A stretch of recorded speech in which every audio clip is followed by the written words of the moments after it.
여러분, 상황이 또 바뀌었습니다. 어제까지만 해도 우리는 9호 태풍 바비와 10호 태풍 마이삭 두 개의 태풍을 동시에 고려했죠. 근데 지금은 다릅니다. 미 해군 합동태풍경보센터 JTWC 위성 분석 화면에도 이제 10호 태풍 마이삭은 보이지 않고요. 남아있는 핵심 태풍은 하나입니다. 바로 9호 태풍 바비입니다. 즉 지금부터는 이렇게 봐야 되겠죠. 10호 태풍 마이삭은 태풍으로서 사실상 사라졌고 이제 진짜 변수는 9호 태풍 바비다. 그런데 이 9호 태풍 바비의 경로가 심상치 않습니다. 윈디의 ECMWF를 보면 9호 태풍 바비는 대만 부근을 지나 중국 동부와 내륙으로 깊숙이 들어가는 흐름을 보이고 있습니다. 시뮬레이션을 보면은 바비의 잔류 저기압과 9호 태풍과 수증기 흐름이 장강수계, 중국 장강수계 그리고 중국 산샤댐 방향까지 영향을 줄 수 있는 시뮬레이션인데요. 미 해군 합동태풍경보센터 JTWC 분석을 살펴보면 JTWC의 7월 7일 새벽 3시 분석을 보면 9호 태풍 바비는 한때 슈퍼태풍이었지만 현재는 슈퍼태풍에서 한 단계 내려온 상태입니다. 하지만 약한 태풍이란 뜻은 절대 아닙니다. 현재 바비의 최대 풍속은 125노트, 돌풍은 150노트입니다. 초속으로 보면 최대 풍속이 약 초속 64m, 돌풍은 약 초속 77m 수준입니다. JTWC의 예상 경로를 살펴보면은 대만 북동쪽 부근을 지나 중국 동부 내륙으로 들어가는 경로입니다. 윈디의 ECMWF와 JTWC를 합쳐서 살펴보면 윈디의 ECMWF는 9호 태풍 바비가 중국 내륙으로 깊게 들어가 산샤댐 수계까지 위협하는 시뮬레이션이죠. 산샤댐이 매우 위험한 상황이죠. JTWC도 9호 태풍 바비가 대만 북동쪽을 지나 중국 동부 내륙으로 깊숙이 진입하는 시뮬레이션을 보여주고 있습니다. 결론적으로 ECMWF와 JTWC 모두 9호 태풍 바비가 단순히 바다에서 끝나는 게 아니라 중국 내륙으로 깊이 들어간다는 점을 알 수 있습니다. 7월 7일 화요일 오후 기준 산샤댐을 9호 태풍 바비가 완전히 직격한다라고 말할 수는 없지만 중국 내륙으로 깊이 들어갈 경우 중국 장강수계와 산샤댐 유역의 폭우 부담은 분명히 커질 수 있습니다. 7월 7일 화요일 오후 시뮬레이션을 살펴봤을 때 ECMWF와 JTWC 모두를 고려했을 때 9호 태풍 바비는 대만 부근을 지날 가능성이 매우 커 보이는데요. 대만은 산지가 많은 지역이죠.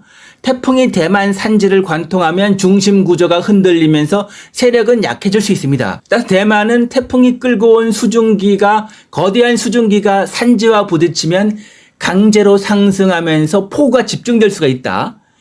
태풍 세력은 약해질 수 있지만 대만 산지를 통과하면서 산지 폭우와 산사태 위험이 커질 수 있다는 거죠. 9호 태풍 바비가 대만을 지나서 중국 동부로 들어가면 바람은 약해지더라도 비구름은 사라지지 않겠죠. 오히려 내륙으로 들어간 태풍은 거대한 수증기 덩어리로 바뀌면서 중국 내륙에 매우 강한 비를 뿌릴 것입니다. 이 비가 장강수계와 연결되면 산샤댐이 그 주변 유역의 유입량과 방류 부담을 계속 지켜봐야 합니다. 이번에는 한국 상황을 살펴보면요.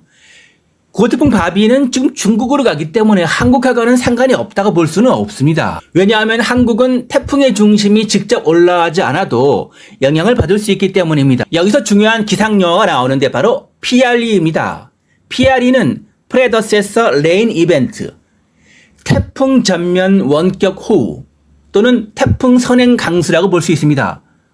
태풍 중심이 아직 멀리 있거나 다른 방향으로 움직이더라도 태풍이 끌어올린 고온 다습한 수증기가 앞쪽 전선과 만나면서 태풍보다 먼저 멀리 떨어진 지역에 강한 비를 만드는 현상입니다. 그러니까 9호 태풍 바비의 중심은 중국 쪽으로 갈 수 있지만 9호 태풍 바비가 끌어올리는 수증기는 한반도 쪽으로 올라올 수 있다는 거죠.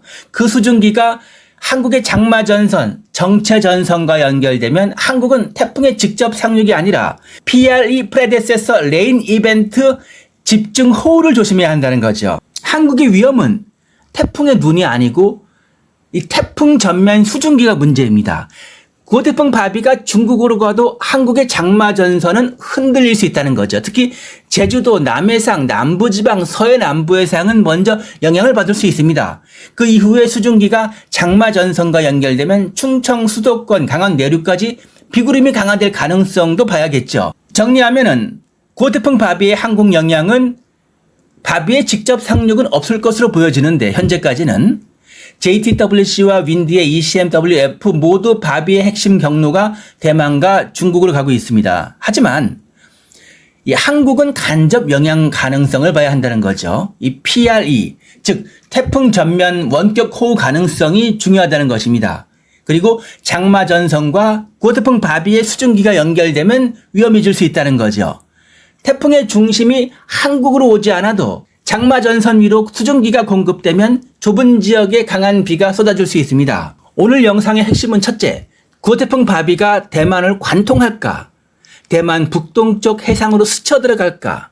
두 번째, 바비가 중국 내륙으로 들어간 뒤 얼마나 서쪽으로 깊게 파고드느냐? 셋째, 구호태풍 바비의 수증기가 한국 장마 전선과 연결되느냐? 이 부분입니다. 현 상황은 구호태풍 바비 하나가 대만, 중국 장강숙의 산샤댐 그리고 한국 장마 전선까지 동시에 흔들 수 있는 복합 기상 시나리오를 예측해 볼 수 있습니다. 시청해 주셔서 진심으로 감사드리겠습니다. 구독과 좋아요, 알림 설정을 꼭 부탁드리겠습니다.